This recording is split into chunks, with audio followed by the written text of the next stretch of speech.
যখন মাইয়েতকে কবরে শোয়ানো হয় তখন সে তাকে দাফন করে যাওয়া ব্যক্তিদের হাঁটার খসখস আওয়াজ শুনতে পায়।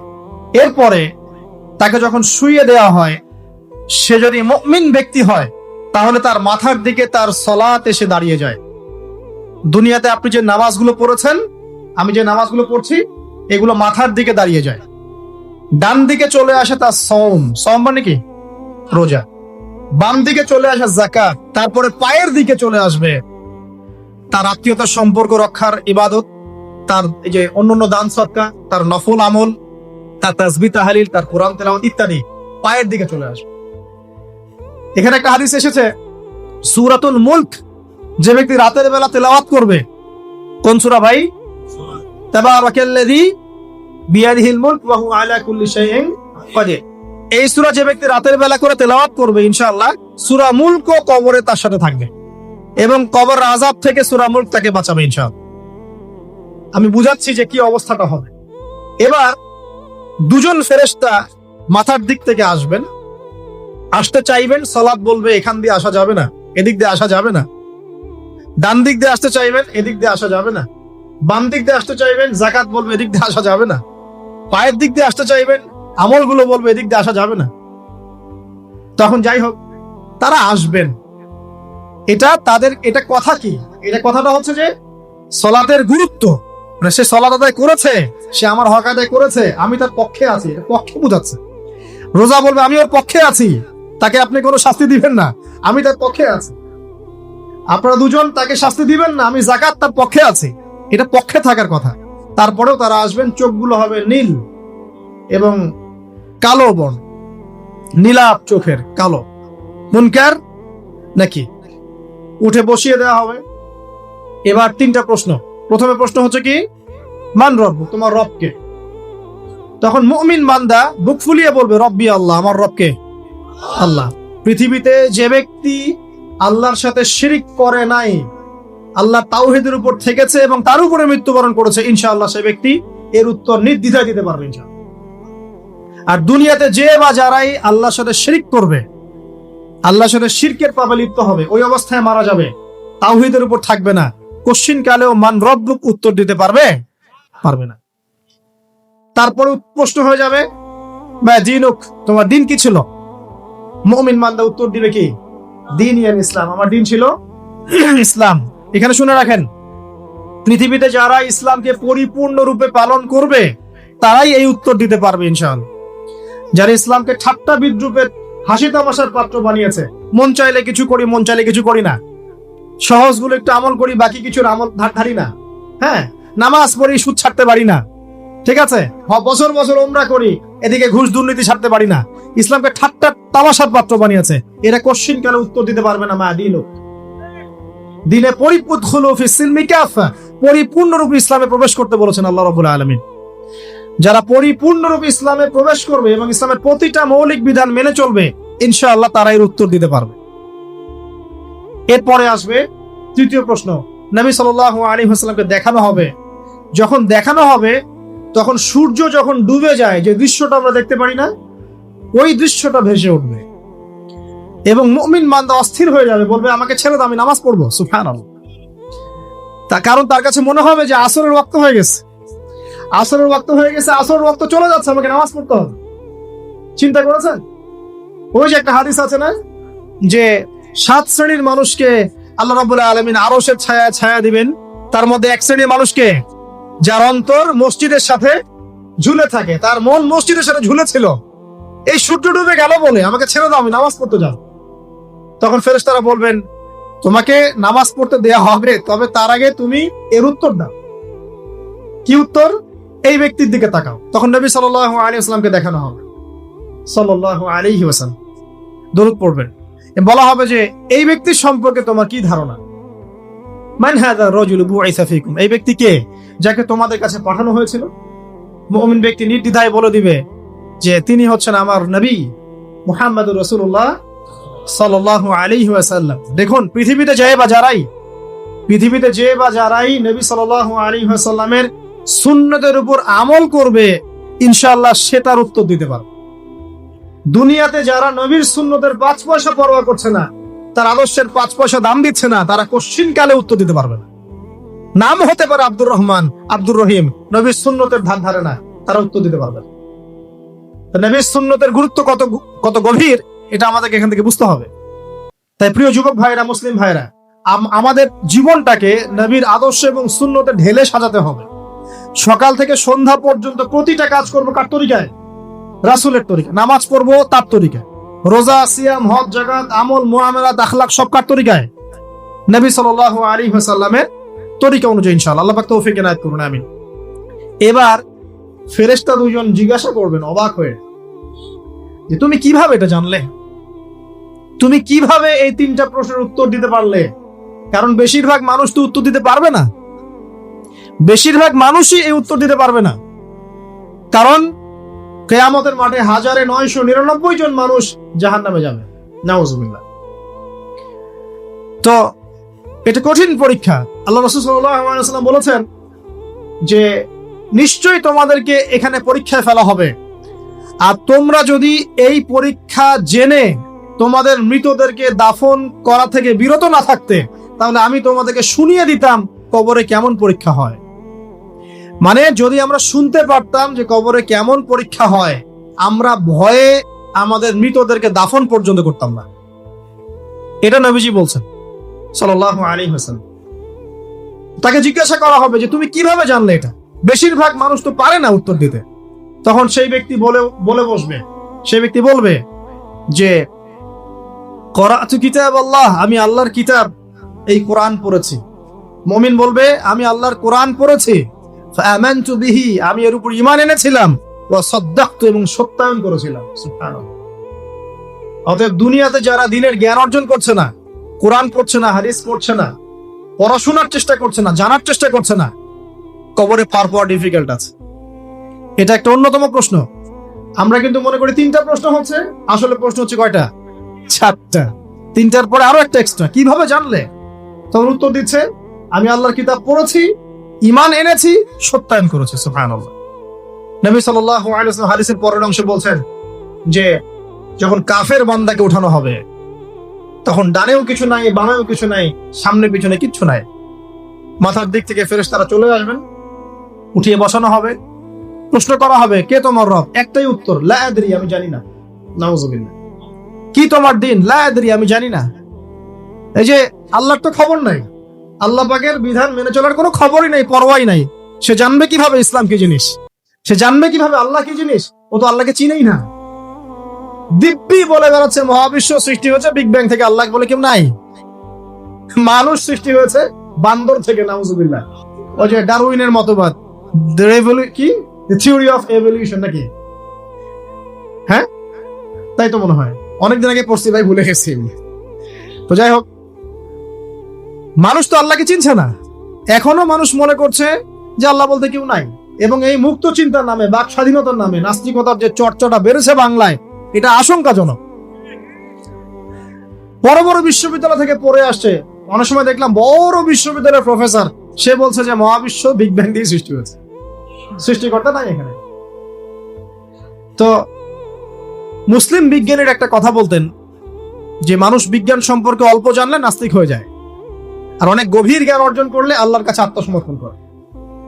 খেয়াল করে দেখবেন, ডক্টর, ইঞ্জিনিয়ার যারা বড় বড় লেভেলে চলে গেছেন, অনেক সিনিয়র, তারা কিন্তু বেশিরভাগ নামাজি দেখবেন, নামাজ পড়ে, দান সৎকার করে, সমাজ কল্যাণমূলক কাজ করে। তারা কিন্তু রোগীর সেবা করতে গেলেও বলে যে নামাজ পড়িয়েন, রোজা রাখিয়েন, তারা কিন্তু বলে। অনেক ডক্টর আমি দেখেছি এমন, যারা যত বেশি গবেষণা করে তারা তত বেশি আস্তিক হয়ে যায়, আর টুটাফাটা গবেষণা করলে নাস্তিক হয়ে যাবে। কত প্রশ্ন, ইসলামে এটা কেন, ওইটা কেন, ইসলামে বহুবিবাহ কেন, হ্যাঁ, ইসলামে কি পর্দার বিধান কেন, তারপর ইসলামে এত রেস্ট্রিকশনস, এত বাইন্ডিংস কেন, হ্যাঁ, স্বাধীনতা নাই কেন, কত প্রশ্ন। ইসলামের এগেইনস্টে কত তীর এখন ছোড়া হচ্ছে। তো এই ব্যক্তি কেমন করে উত্তর দিবে যে মাহদিনুক, তোমার দিন কি? আল্লাহর দিকে কত প্রশ্ন ছোড়া হচ্ছে, কত শিরকের পাপ আমরা করছি, অনেক সময় মুসলিম হয়েও শিরকের পাপ করছি। কিভাবে উত্তর দিবে? মান রব্ব। 3 নাম্বার প্রশ্ন যখন করা হবে, এই ব্যক্তিকে দেখো দেখি, সে বলবে যে আমি জানি না এই ব্যক্তিকে, তবে শুনেছিলাম মানুষের মুখে শুনেছিলাম, মানুষ যা বলতো আমি তাই বলতাম। মানে সে রাসূল সাল্লাল্লাহু আলাইহি ওয়াসাল্লামের নাম শুনেছিল হয়তো বা, কিন্তু তার সুন্নত বা আদর্শ কখনো মেনে চলে নাই, পারলো না। এবার জান্নাতি ব্যক্তি হলে কি হতো, ওই যে সূর্য ডুবছিল যেখানে, তার দৃষ্টির সীমা পর্যন্ত কবরকে প্রশস্ত করে দেয়া হতো এবং জান্নাতের একটা দরজা তার কবরে খুলে দেয়া হবে। এটা কিভাবে করা হবে সেটা আল্লাহ পাক জানেন, এটার ব্যাখ্যা করার জ্ঞান আল্লাহ আমাদেরকে দেন নাই। যেই মানুষের ক্ষুদ্র জ্ঞানে মানুষ ব্যাকটেরিয়া ভাইরাস নিয়ে গবেষণা করতে হিমশিম খেয়ে যায়, সে মহাবিশ্বের স্রষ্টা নিয়ে কিভাবে গবেষণা করে? আল্লাহ পাকের অসীম জ্ঞানের সামনে আমার জ্ঞান কি? খুবই ক্ষুদ্র। একটা হাদিসে এসেছে বুখারী শরীফের মধ্যে, যে একটা মহাসমুদ্রের মধ্যে যদি একটা পাখি এক ফোঁটা পানি উঠিয়ে নিয়ে যায়, ওই এক ফোঁটা পানি হচ্ছে মহাবিশ্বের জ্ঞান, আর বাকি পুরো মহাসাগর হচ্ছে আল্লাহ পাকের জ্ঞান। তো আমরা এই ক্ষুদ্র জ্ঞানের মানুষ হয়ে আল্লাহর জ্ঞানকে কেমন করে পেনিট্রেট করতে পারি? তো আল্লাহ পাক জান্নাতের দরজাগুলো খুলে দিবেন, একটা দরজা খুলে দিবেন, সেখান থেকে বাতাস আসবে, জান্নাতের নাজ নিয়ামত উপভোগ করতে থাকবে এবং তার রূহটাকে সবুজ রঙের পাখির আকৃতিতে জান্নাতে রেখে দেওয়া হবে। ইল্লিন মানে ওখানে জান্নাতের নিয়ামত সে পাবে। এটাকে বলা হয় দারুল বারজাখ বা বারজাখের জীবন। জীবন অনেকগুলো, একটা ছিল রুহের জগৎ। রুহের জগতে আমরা সবাই ছিলাম। শোনেন, রুহের জগতে যার সাথে যার বন্ধুত্ব ভালোবাসা গভীর ছিল, দুনিয়াতে তার সাথে তার ভালোবাসা বেশি। এটা হয়তো জানেন না, জানতেন হাদিসটা? রুহের জগতে যদি কখনো আপনার সাথে আমার দেখা হয়ে থাকে, দুনিয়াতে আপনার সাথে আমার দেখা হবে ইনশাআল্লাহ। রুহের জগতে যদি আপনার আমার মধ্যে ঘনিষ্ঠ ভালোবাসা থেকে থাকে, এখানেও ভালোবাসা হয়ে যাবে ইনশাআল্লাহ। এটা বলে আমি আবার তোমাদের বয়ফ্রেন্ড গার্লফ্রেন্ড ভালোবাসা বুঝাই নাই, ওই ভালোবাসার কথা বলি না। আবার রুহের জগতে বিদ্বেষ, এখানেও দেখবেন বিদ্বেষ। ওটা একটা জগৎ ছিল যেখানে আল্লাহ পাক সমস্ত আদম সন্তানকে সৃষ্টি করে তাদের রুহটাকে রেখেছিলেন এবং ওয়াদা নিয়েছেন। কি ওয়াদা? আল্লাহ পাক বলেছিলেন আলাস্তু বিরাব্বিকুম, সূরা আরাফের 182 নম্বর আয়াত পড়ে দেখবেন, 182 নম্বর আয়াত। আল্লাহ পাক বলেছিলেন যে আমি ওয়াদা নিয়েছিলাম, আলাস্তু বিরাব্বিকুম, আমি কি তোমাদের রব নই? আমরা সবাই বলেছিলাম বেলা ইয়া রব্বি, অবশ্যই আপনি আমাদের রব। দুনিয়াতে এসে আমরা ভুলে গেছি। এই ভুলে যাওয়াটা মনে করায় দেওয়ার জন্যই আল্লাহ পাক আসমানি কিতাব নাজিল করেন, নবী রাসূল পাঠান, আমাদের কান পর্যন্ত ইসলামের দাওয়াত পৌঁছে দেয়, যাতে আমরা মনে করতে পারি। এবার আসেন রুহের জগতের পর আসলাম এই যে দুনিয়ার জগৎ, দারুদ দুনিয়া। দুনিয়ার মধ্যে আছি হয়তো 50, 60, 70, 100 বছর হাইয়েস্ট। এরপর যাবে দারুল বারজাখ, বারজাখের জগৎ। পাপী ব্যক্তি হলে জাহান্নামের দরজা খুলে দেওয়া হবে আর জাহান্নামের সে আযাব ভোগ করতে থাকবে, এবং পুণ্যবান ব্যক্তি হলে জান্নাতের দরজা খুলে দেওয়া হবে এবং এর নাজ নিয়ামত সে ভোগ করতে থাকবে। তখন তাকে বলা হবে এটা জান্নাতের সেই জায়গা যেখানে তুমি থাকবে।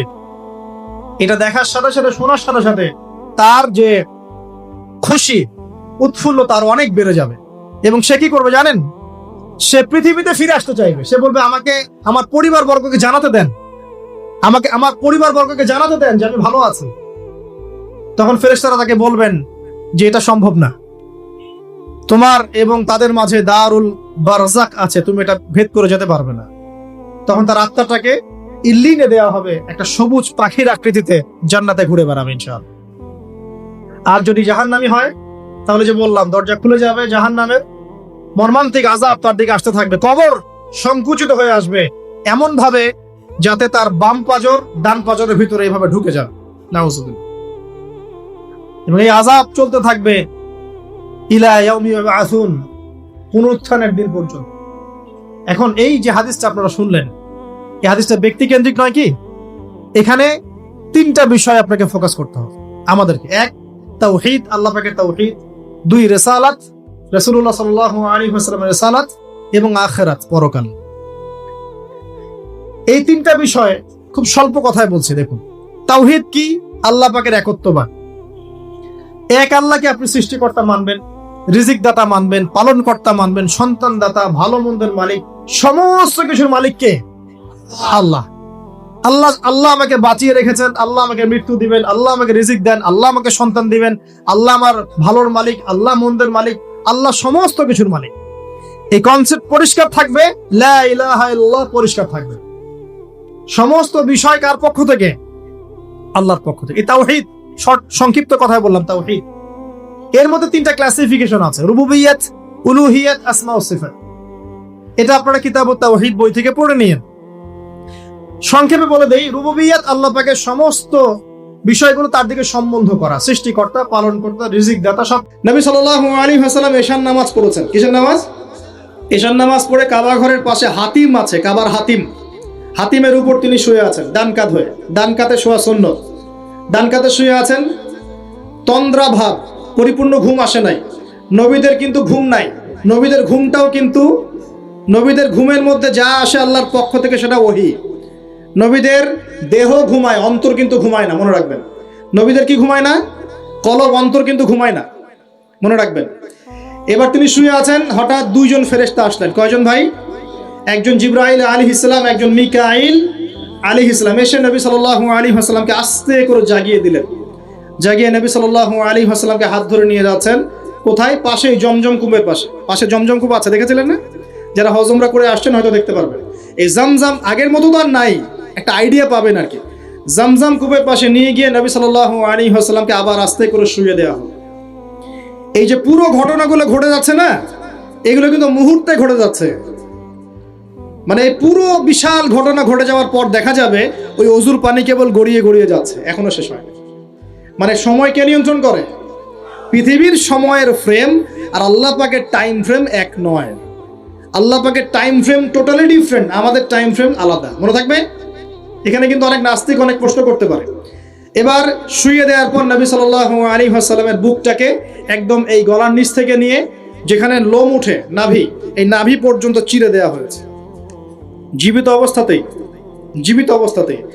এবার তার হার্ট, কলিজাটাকে বের করা হয়েছে। এই প্রথম ওপেন হার্ট সার্জারি নাম শুনেছেন কিনা? যে ওপেন হার্ট সার্জারি হচ্ছে। এবার এই কলিজাটাকে প্রথমে জমজমের পানি দিয়ে ধোয়া হয়েছে। কিসের পানি? জমজমের পানির মধ্যে শেফা আছে। যাদের অসুস্থতা আছে জমজমের পানিতে সূরা ফাতিহা ফু দিয়ে খাবেন, ইনশাআল্লাহ শেফা হয়ে যাবে, ইনশাআল্লাহ শেফা হবে। জমজমের পানিতে ধোয়ার পরে এর এই কলবটাকে, কলিজাটাকে ঈমান এবং হেকমতে পূর্ণ একটা পেয়ালা দিয়ে ধুয়ে দেওয়া হয়েছে। একটা পেয়ালার মধ্যে ঈমান নিয়ে আসা হয়েছিল এবং হিকমা, প্রজ্ঞা নিয়ে আসা হয়েছে। এটা রাখার পরে এই ঈমান প্রজ্ঞা দিয়ে ঢেলে এই পুরো জায়গাটা বন্ধ করে দেওয়া হয়েছে। কি রূপ কথা মনে হচ্ছে? আমরা যে নিঃশ্বাস নিচ্ছি এটাই কি আল্লাহর অলৌকিকত্ব না? এই যে হার্ট আমাদের পাম্প করতেছে, যখন আমরা ছোট বাচ্চা ছিলাম ওই সময় থেকে নিয়ে এখন পর্যন্ত পাম্প করছে, পাম্প করছে। 1 সেকেন্ডের জন্য কি থেমে গিয়েছিল? এটাই তো অলৌকিকত্ব। যে আল্লাহ আমাদেরকে বাঁচায় রাখতে পারেন, সে আল্লাহর পক্ষে এগুলো করা কি অসম্ভব কিছু? আচ্ছা, এবার নবী সাল্লাল্লাহু আলাইহি ওয়াসাল্লামকে একটা বাহনের মধ্যে উঠানো হচ্ছে। বাহনটার নাম বোরাক। কি নাম? বোরাক। এবার বাহনটা হচ্ছে গাধার চেয়ে একটু বড়, খচ্চরের চেয়ে একটু ছোট এবং একটু লম্বা দেহের, সাদা রঙের। কি রঙের? এবার নবীজি এখানে উঠতে যাচ্ছেন, বাহনটা একটু ফাপড় নিল, একটু ভাব দেখালো আর কি। ভাব দেখানো বোঝেন কিনা? ওই যে আপনার গার্লফ্রেন্ড আপনার সাথে যা দেখায় আর কি। আছে তো গার্লফ্রেন্ড, না ভাই? আলহামদুলিল্লাহ। তাহলে স্ত্রী তো দেখায়। স্ত্রী ভাব দেখালে সবর করতে হবে। কি করতে হবে? স্ত্রী ভাব দেখালে সবর করতে হবে, চুপ থাকতে হবে। এগুলো টিপস শেখেন, নাহলে পরে সমস্যা হতে পারে। স্ত্রী ভাব দেখাতে পারে, তখন সবর করতে হবে, চুপ থাকতে হবে। পরে দেখবেন ভাব নিজেই আবার ঠান্ডা হয়ে গেছে ইনশাআল্লাহ। ঠিক আছে? আর নিজে গরম হয়ে গেলে সমস্যা। আপনি গরম হয়ে গেলে পুরো একদম তরকারি পুরো যাবে একেবারে। কথা বুঝতে পারছেন? আল্লাহ বোঝার তৌফিক দান করুন। বোরাকটা ভাব নিচ্ছে আর কি।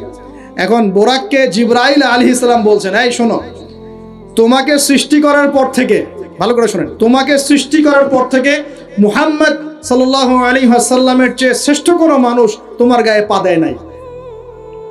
বলেন আল্লাহু আকবার। বলেন আল্লাহুম্মা সাল্লি আলা মুহাম্মদ, আল্লাহুম্মা বারিক আলা মুহাম্মদ। তোমাকে সৃষ্টি করার পর থেকে মুহাম্মাদের চেয়ে সাল্লাল্লাহু আলাইহি ওয়াসাল্লাম শ্রেষ্ঠ কোনো মানুষ তোমার পিঠে ওঠে নাই। সুবহানাল্লাহ। জান্নাত থেকেই বাহনটা নিয়ে আসা হয়েছে। কোত্থেকে? জান্নাত থেকে। এবার তিনি বোরাকে উঠলেন। বোরাক, ও আচ্ছা, বোরাক এই কথা শুনে কি করলো? বোরাক এই কথা শুনে ভাব তো চলে গেলই গেল, ও ঘামা শুরু করেছে, ঘামা শুরু করেছে, ঘামতে শুরু করেছে। অনেক সময় হয় না যে বড় কোনো ব্যক্তির সামনে গিয়ে মানে থরথর করে কাঁপা শুরু করেছে, ও ঘামা শুরু করেছে। এবার নবী সাল্লাল্লাহু আলাইহি ওয়াসাল্লাম উঠে বসলেন, বিসমিল্লাহ, এবার চলছে। কোথার দিক, কোন উদ্দেশ্যে চলছে? ওই যে জেরুজালেম, নাম শুনেছেন কিনা?